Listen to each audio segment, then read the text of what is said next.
Bismillahirrahmanirrahim. Assalamualaikum warahmatullahi wabarakatuh. Hamdan bila ghayah wa syukran bila nihayah. Asyhadu an la ilaha illallah wa asyhadu anna Muhammadan abduhu wa rasuluh la nabiyya ba'dah. Bersyukur kita kepada Allah Qadirul Jalil dengan ucapan Alhamdulillahi Rabbil Alamin. Bersalawat dan salam ke ruh Nabi besar Muhammad sallallahu alaihi wasallam. Allahumma salli ala sayyidina Muhammad wa ala ali sayyidina Muhammad. Saudaraku seiman dan seakidah yang dimuliakan oleh Allah Subhanahu wa ta'ala. Pada kesempatan yang mulia ini kita akan membaca kitab Arba'in An-Nawawiyah, hadis yang ke-40. Rasulullah sallallahu alaihi wasallam, hadis berasal an Ibni Umar, daripada Ibnu Umar, semoga Allah meridhoinya. Apa kemudian kata Ibnu Umar? Qala, Ibnu Umar berkata, akhadha Rasulullah sallallahu alaihi wasallam biman kibai faqala.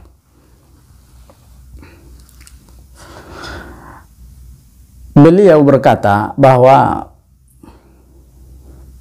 Rasulullah sallallahu alaihi wasallam memegang dua bahunya. Nabi memegang dua bahu Ibnu Umar, lalu Nabi bersabda. Ketika Nabi memegang bahunya, Nabi pun bersabda. Apa kata Nabi sallallahu alaihi wasallam? Kun fid dunya ka'annaka gharibun aw abiru sabil.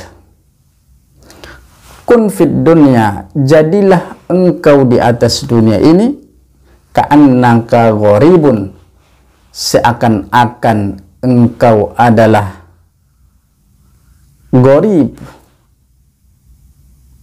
seakan-akan engkau adalah perantau yang tidak tinggal selamanya di atas dunia. Aw abiru sabil, atau orang yang sedang dalam perjalanan. Tidak selamanya orang musafir, tapi 2-3 hari dia sampai lalu dia pun akan kembali. Begitulah layaknya seorang manusia. Kita diibaratkan sebagai orang yang musafir di atas dunia, hanya melalui jalan saja. Kemana kita akan kembali? Ke akhirat yang baqo, ke akhirat yang kekal untuk selama-lamanya. Kita ibarat perantau. Ibarat perantau. Suatu saat kita akan balik kampung. Di mana kampung kita? Kampung kita adalah jannah, surganya Allah Subhanahu wa ta'ala. Disitulah diciptakan dulu atuk kita Nabi Adam. Disitulah diciptakan dan ditempatkan dulu nenek kita Hawa. Ma'asyiral muslimin rahimakumullah. Itu yang dikatakan oleh Nabi sallallahu alaihi wasallam kepada Ibnu Umar, mengingatkan hakikat kehidupan adalah orang yang merantau sebentar akan pulang. Maka kita pulang nanti ke atas, ke akhirat tidak akan membawa apa-apa. Lalu wa kana Ibnu Umar radhiyallahu anhu mayaqulu, dan Ibnu Umar berkata, idza amsayta fala tantazir sabah. Apabila kita berada di waktu sore, fala tantazir sabah, maka jangan tunggu untuk besok pagi. Jangan tunda untuk beramal. Jangan menunda-nunda untuk berbuat kebaikan. Apabila kita berada di waktu sore, berbuatlah. Jangan tunggu sampai untuk besok. Wa idza asbahta fala tantaziril masa. Maka apabila engkau berada di pagi hari, jangan menunggu untuk berbuat kebaikan, berbuat amal soleh sampai sore hari.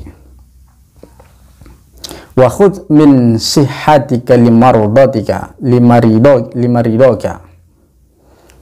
Khudh, beramallah ketika engkau sehat untuk sakit. Ketika kita sudah terbaring sakit, maka kita tidak bisa beramal sebagaimana kita sehat. Maka pergunakanlah waktu sehat kita sebelum datang sakit kita.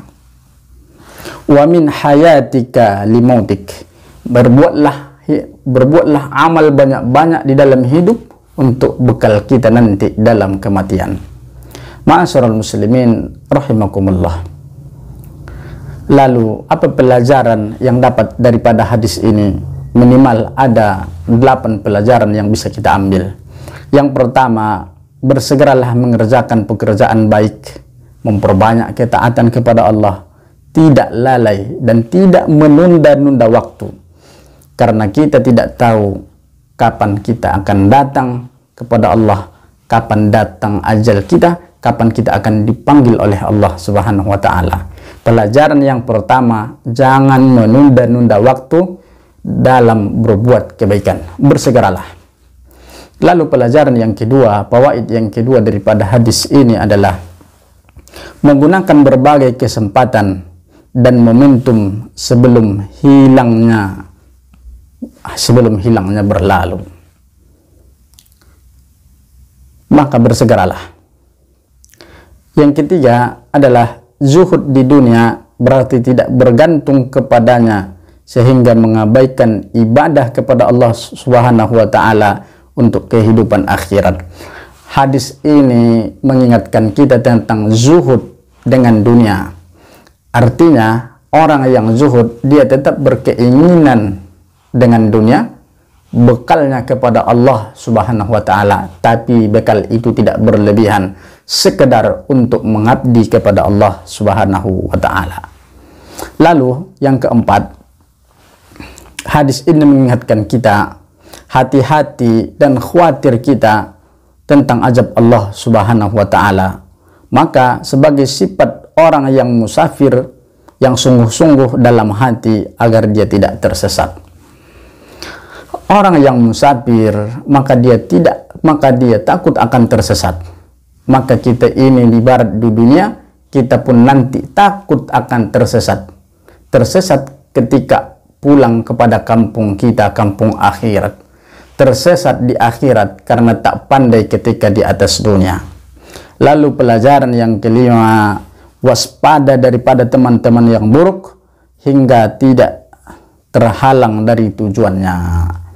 Maka sebagai seorang musafir, sebagai orang perantau, berkawanlah dengan orang-orang yang baik di rantau sehingga kita sukses bisa pulang kampung. Sebagai seorang yang musafir, kalau kita berkawan dengan orang-orang yang jelek, maka kita akan dicuri, kita tidak akan bisa sampai kepada tujuan dengan selamat.